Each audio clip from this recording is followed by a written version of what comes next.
After a memorable and creepy debut in the pages of Ultimate Fantastic Four, Marvel revived the shambling corpse of their zombie universe as its own miniseries penned by zombie aficionado and gory superhero scribe Robert Kirkman, who quickly made the concept his own and took it in a surprising new direction that makes this one a true classic. Let's dig right in. This miniseries is near and dear to my zombified, bloodless heart. I went to the mall one day with my dad around the time this book was released on hardcover trades, and I remember we wandered into Hot Topic to look at band t-shirts. I saw this sitting by itself atop a low shelf on an end cap, like it was a pedestal presenting this book to little 7-year-old me. I pointed at it and showed it to him. Being that my dad is a huge lifelong fan of horror movies and comic books, he thought it looked cool too. He bought it and said he'd read through it first to make sure it wasn't too extreme for me to look at. Even back then, I had a fascination with monsters and scary movies, so it wasn't all that new to me. I grew up watching him play all the Resident Evil games before that and was fine with the zombie violence in there, so he knew I was a tough kid when it came to that stuff. Some would argue it was against his better judgment, but he reluctantly let me have it after he read through it. We kinda read it together the first time, and he was giving me some much-needed cliff notes on who some of the characters were, since I only recognized the more popular ones like Spidey, Cap, Hulk, and Wolverine. I didn't even really know who Thor was at the time. I didn't even know who Moon Knight was at the time. It was a great bonding experience with my old man, and it helped me get a better grasp of the Marvel Universe because of the huge scope of this story. The stakes were so high that everyone was here. It wasn't the first comic I had ever read, but it was probably in the first 5 or 6, and it helped me to get really into reading more Marvel books after this. Marvel Zombies was my trial by fire, my first step into the world of superheroes and horror, and it made me develop a strong love for both that will follow me for the rest of my life. So let's take a look. Marvel Zombies wouldn't be such an eye-catching eye-gouger if it weren't for all these beautiful covers by artist Arthur Soydum across nearly the entire series. He's the Alex Ross of gore. I love his realistic and gruesome recreations of classic comic covers that add a splash of dark humor to the series. Having one of these art pieces on the cover is a great tone setter for the story inside. It's the Marvel Universe you remember, but bloody and horrible. It's scary. Kirkman's run on Marvel Zombies picks up in the immediate next moment after Magneto destroys the teleporter that sends a group of human survivors away to safety in another dimension. Since I read this one first, I could tell I was missing some context, and the cold open said it had something to do with Ultimate Fantastic Four, which I hadn't read yet. But even then, the story was written with first-time readers in mind and quickly moves on to the next thing. Magneto tries his best to fight off the Horde, but he's no match for all of them, and eventually his exhaustion causes him to succumb as the infected Avengers eat him for an entire page. This book had to show some restraint with the gore to get past editorial, so these montages of the zombies feasting are done in silhouettes and close-ups. It's a unique approach from Kirkman's Walking Dead that I think is more visually memorable than just a big splash page of characters kneeling over a gutted body. But it does get across the frenzied feeding of being torn apart by the Horde, so it works. They also color a lot of the gore with the zombies as pink, gray, or green slime inside of them, which I guess is because they don't have blood anymore, so the meat inside of them is spoiling and rotten. The art for this miniseries was drawn by Sean Phillips. In stark contrast to Greg Land's realism portrayal, this comic instead opts to draw the characters much more classic, feeling like a warped version of how comics looked back in the time period these costumes are designed after. There's a lot more Romita Sr., Jack Kirby, and Neil Adams DNA in here to match the in-universe time period when this infection started. I think this was a great choice because both the mainline universe and the Ultimate books were doing way more modern costumes and aesthetics around this time, and it helped this book to stand out to have this more throwback look. Plus, the way Phillips draws the lipless zombies with the exposed teeth and the blank white eyes is just one of those instantly iconic things that I'll forever associate with this series. That's the aesthetic of the Marvel Zombies universe right there.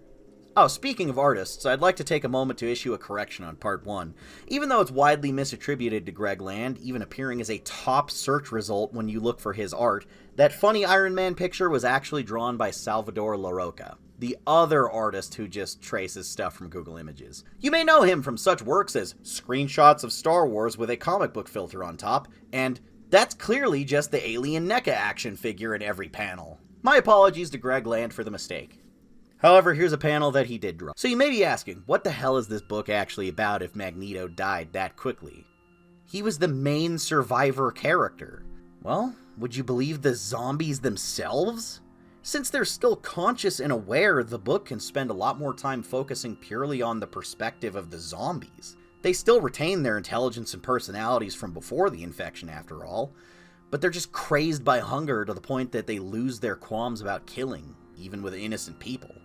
They can't control themselves and fly into a violent frenzy when they feel the hunger take over. But in the short time after eating, they're able to collect their thoughts for a second.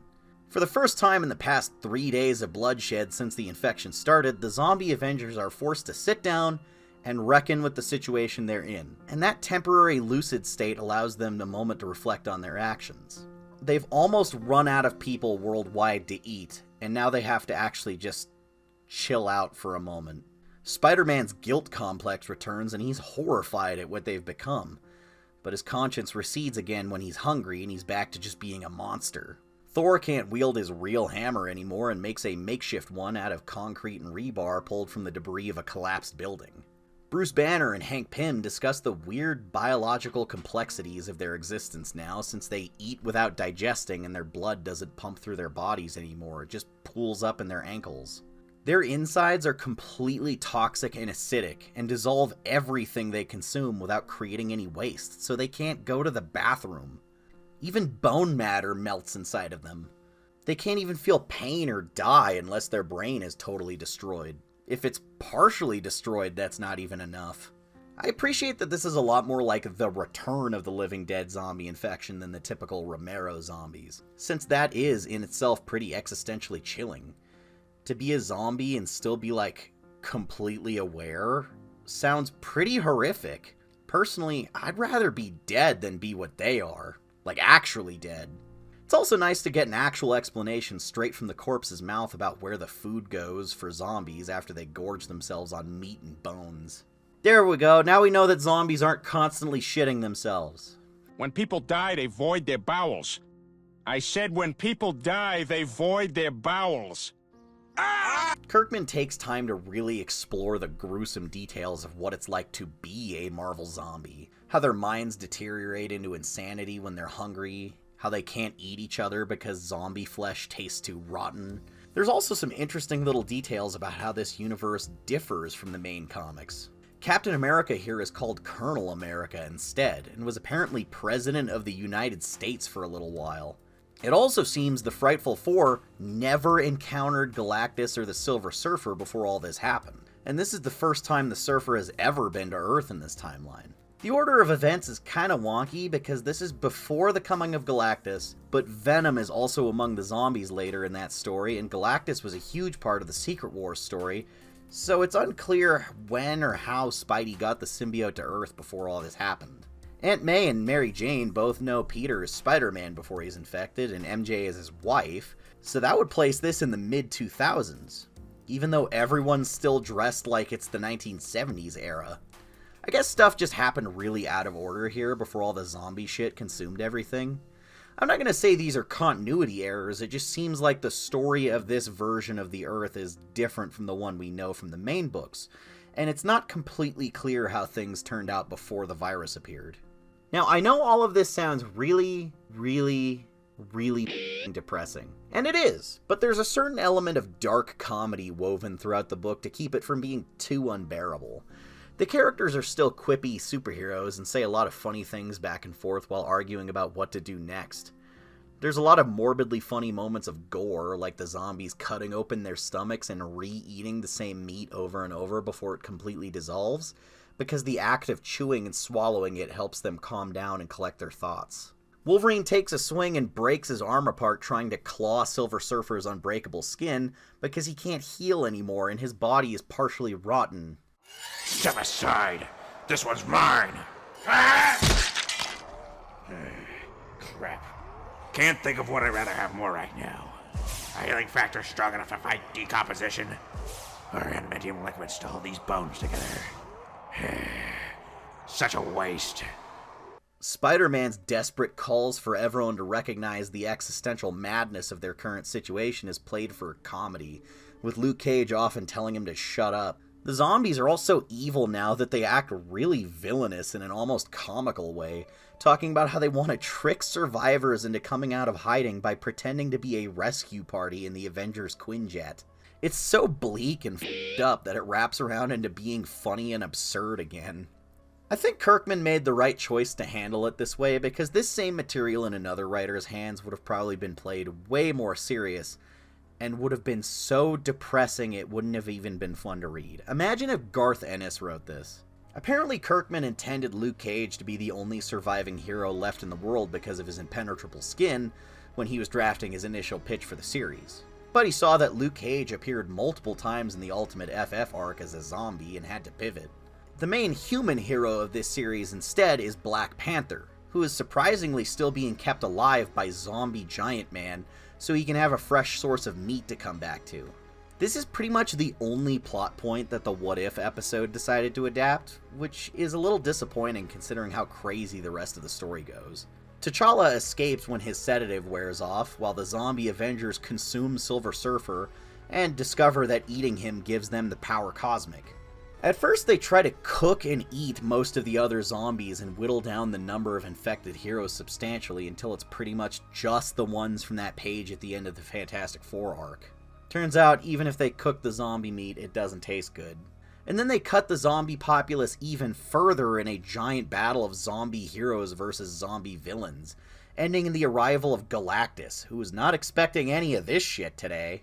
The story acknowledges zombie Eddie Brock is no longer a suitable host for the symbiote because his body is mostly dead inside the suit. Given that the whole apocalypse thing happened 4 or 5 days ago now, it's surprising it was able to hold on to him this long. As a kid, I always wondered if the symbiote had any chance of finding something else to bond with as a host to survive. Like a wild animal out there in the apocalyptic wasteland or another human survivor. But as far as we know, the symbiote in this universe just starved to death due to a lack of suitable hosts. Bummer. Black Panther narrowly escapes the zombie world to take refuge with a few surviving mutants on board Asteroid M, which is safely in Earth's orbit. The cosmic-powered zombies build a machine that harnesses their cosmic powers to knock down Galactus and give them enough time to attack and eat his physical form. After consuming Galactus, the few remaining zombies have his immense powers too, and take his place as the devourer of worlds, running around the universe and eating all the meat they can find. Unfortunately, this book glosses over Ultimate Doctor Doom showing up because that was a complicated wrinkle, so it's ignored in favor of a more cosmic horror ending, with the zombies going from planet to planet, eating entire alien civilizations. I think we're supposed to just infer that he showed up, fought them, no one really won, he managed to escape, and then they went to go do their thing. A handful of survivors from Asteroid M are left to rebuild on the abandoned Earth, while the zombies go do their thing for God knows how long until they run out of species to plunder. They could have ended the whole concept here. This is a good, scary ending that doesn't necessarily beg for a sequel.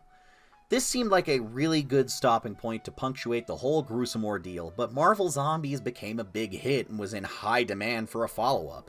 Before they got around to doing a proper sequel, Kirkman and Phillips did a one-shot issue called Dead Days to show more of the backstory before the Ultimate FF story arc. I couldn't believe my eyes when I found this book sitting on the rack at the grocery store as a kid. I had already read the main miniseries like a dozen times by that point, and just had to have this one too. It doesn't contribute much to the lore except showing firsthand how everything fell apart, retconning that Iron Man did most of the work on the dimensional teleporter, and showing how hard this world's heroes tried to stop it. It also shows how the deaths of his children drove Mr. Fantastic insane to the point that he decided he wanted to become a zombie and intentionally infected the other FF members. As a youth, I always thought this made Reed Richards the biggest bastard in this universe, but upon reading it again, I realized he was going through a lot. Losing a child damages your mind in indescribable ways, and considering this infection spread so quickly, this was a snap decision made in the heat of the moment. He went mad with grief. The real bad guy here is Giant Man. I don't know what is with this version of Hank Pym, but it turns out he's one of those hide your zombie bite from the group type guys, and betrayed T'Challa before he even turned. I'm not gonna be caught without some food when I turn. What an asshole! And then after he turns, he's even more evil. He's such an instigator and is constantly telling all the other zombies what to do, barking orders like a bossy villain and coming up with the most devious and sick plans possible, like creating human breeding camps so they can feed on human babies indefinitely. He pretty much assumes the role of the leader after Colonel America gets brained, and he's so damn nefarious. I guess that's just because he's not only one of the smartest people here, but he's also the biggest. It's like how Optimus Prime is the tallest Autobot that's not some weird freak of nature like Omega Supreme. Remember Invader Zim's culture? I think a societal hierarchy based on height is a really funny concept, and we should see if the guy who played the Offspring in Alien Romulus has the chops to be a world leader. Just since it's worth a mention, there's a short arc in the 2005 run of Black Panther where he and a few other heroes are accidentally transported to the Skrull homeworld in the zombie dimension, while the Galactus zombies are doing their thing. Their characterization and lore is surprisingly consistent with the ending of the main book, so this fits really well as a little bridging chapter between the main Marvel Zombies minis. I really wish this was included in some of those trades when I was a kid, because this just works. There's this weird part at the end, though, where they attempt to use the power cosmic to eat the Skrull's entire homeworld the same way Galactus would, but we never see or hear of them doing this again. I assume because it didn't satiate their hunger in the way they thought it would, or maybe it expended too much energy or something. All the heroes teleport away to safety before they get to really see how it goes, so it's a little bit open to interpretation. Marvel Zombies is such a bizarre and interesting story on its own, and I really enjoyed how Kirkman took such great pains to explain and expand upon what went on in this world while it was unseen for a few issues in Fantastic Four. He came up with a backstory for every random injury or missing limb these zombies had in that final scene, which they didn't have in their previous appearance. He put so much thought into why and how this crazy image came to pass, even coming up with a really fun answer for how Iron Man's torso is flying with no technological means of propulsion. The cosmic empowered zombies are so freaky and silly at the same time that you can't help but love it. I don't think the story for Marvel Zombies needed to continue past this. But in retrospect, I guess I don't mind that it did, because everything that came after ended up being just as nutty and exciting.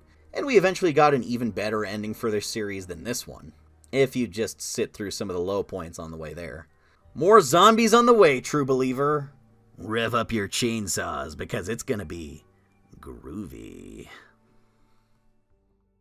I always get mad at YouTube for not putting my videos in the subscription box because people will comment, "Finally, Xavier uploads again after all these years," not knowing 3 other videos came out within the last month already. So maybe that stupid bell icon thing will help you remember I exist. If you want other ways to support the channel, you can always go hit up that Patreon for early videos and exclusive stuff, because it's just $1. I'm not kidding, it's only $1. Isn't that cool? If just 5% of the people subscribed to me donated only $1 a month, I could make videos even faster and keep my house. You can also check out our merch on TeePublic, or just buy some of my random stuff on eBay. I have a pretty substantial collection of old toys that are still in the box in perfect condition, so go take a look in case you find something you like. And lastly, since this is a YouTube video and you probably play Fortnite, drop my creator code XavierGM next time you buy a silly dance or a cool character skin. Really helps me out. See you next time.